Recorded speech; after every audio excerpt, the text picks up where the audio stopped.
Well,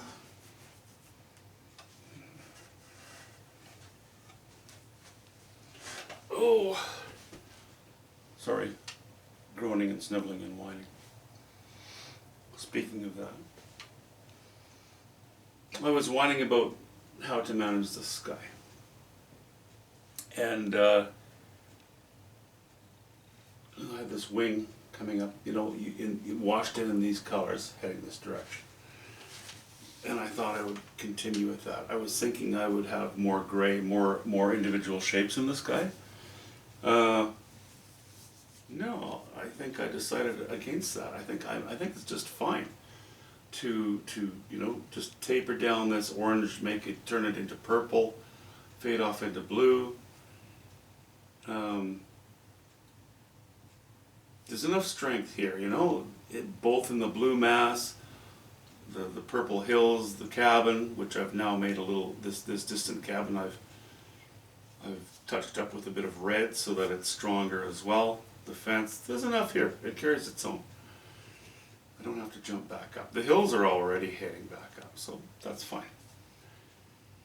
I'm kind of left with, I wouldn't call it a dilemma because I have several ways out of it.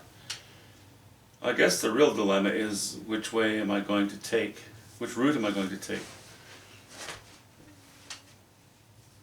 And this, I like this line. I like how the idea of the cloud coming down, bumps into the cabin but continues down and gets carried into the foreground rocks.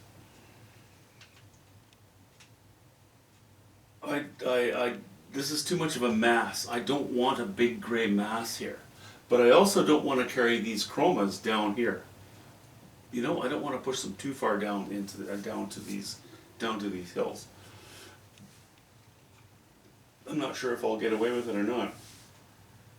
I don't want to paint a huge area to see if I can get away with it. I'm trying to preemptively, well, make a good decision before I make a mistake, put it that way. So I've kind of settled on the idea of, okay, if I had too much of this chroma, too much of these colors pushing down here,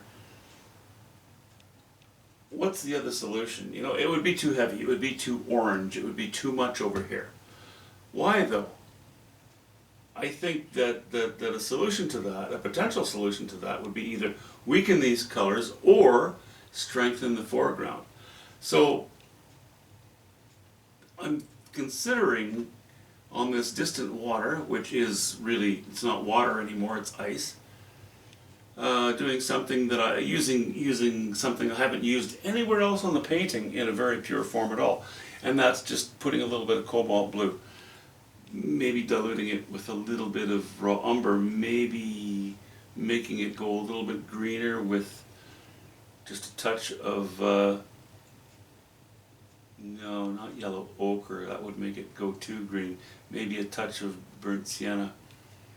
But being very blue nonetheless, and just laying, we have sunlight here, here, here, here. Why not have a slash of sunlight running right across this water back here? That would pick up this edge of the painting, give more strength to this very side, and then it could withstand some of these colors coming down lower. What I didn't anticipate when I painted this in, and this was in my drawing, had a lot of strength coming down here and then up here a little bit. What I did not anticipate was the fact that I have this line, which is actually very horizontal, but then these hills dip a little bit. This in general dips a little bit down to the left. These sheds tend to tilt a little to the left. Now I've corrected that to some degree because I had several of these boards leaning to the left, so everything kind of looked like it was tilting. It almost looked as though you were drunk and you couldn't see things quite straight. It just to me it just bothered me. This fence line as well. Everything just tilted down, and the hills are a little higher and they tilted down. Everything ran off the left-hand side of the painting. And it didn't look intentional. If it looks intentional, that's fine. That's movement. That's artistic license. But to me, it just kind of started to look like a mistake. So I get the feeling that I need to bump it up a little here in strength, value, using value and chroma to support bringing this guy down lower. I still do want to have some cloud shapes heading off. I'm convinced that I need something shooting off to the left because I've got all this heading down, you know, from left to right. I need something to pick it back up again besides just adding some chroma here. These two stumps, I'm thinking of them as two large tree trunks that were, you know, sawn down years ago, because obviously, you know, where do you think the lumber came from to build these sheds? There must have been a bunch of larger trees around, two of which are left, but they can be shorter. So I think I'm going to strengthen the water. If I need to, I might even raise the value in these purple hills just a little bit, just a stroke or two. And then I'm going to take, then I think this can withstand some of not these colors, but maybe something like this, or this, or this, or this. Getting paint all over my fingers. Into the sky. You know, there will be enough strength there to support it, and it won't be an issue. That in concert with throwing more light on these rocks, because I will have then these red sheds, all this orange, warm purple-ish in the sky, and if it stops right here,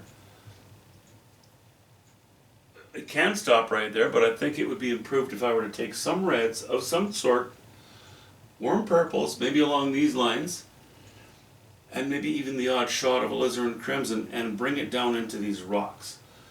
So it brings a ribbon of not just design by line, but design by color, design by hue, from here, right across here, down to here, and it can splash up to the base. I think that'll work. Anyway, that's sort of the solution that I've settled on. We'll see how it goes. I don't know.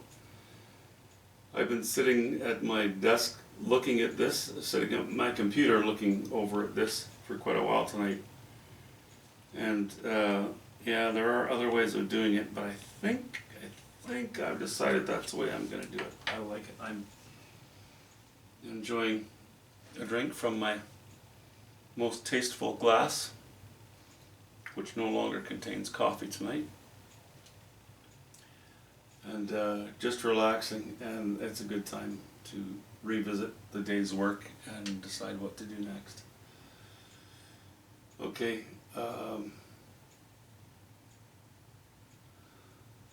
I probably, no, stop talking, Phil. I'm gonna say goodnight. Sleep well. We'll see you later.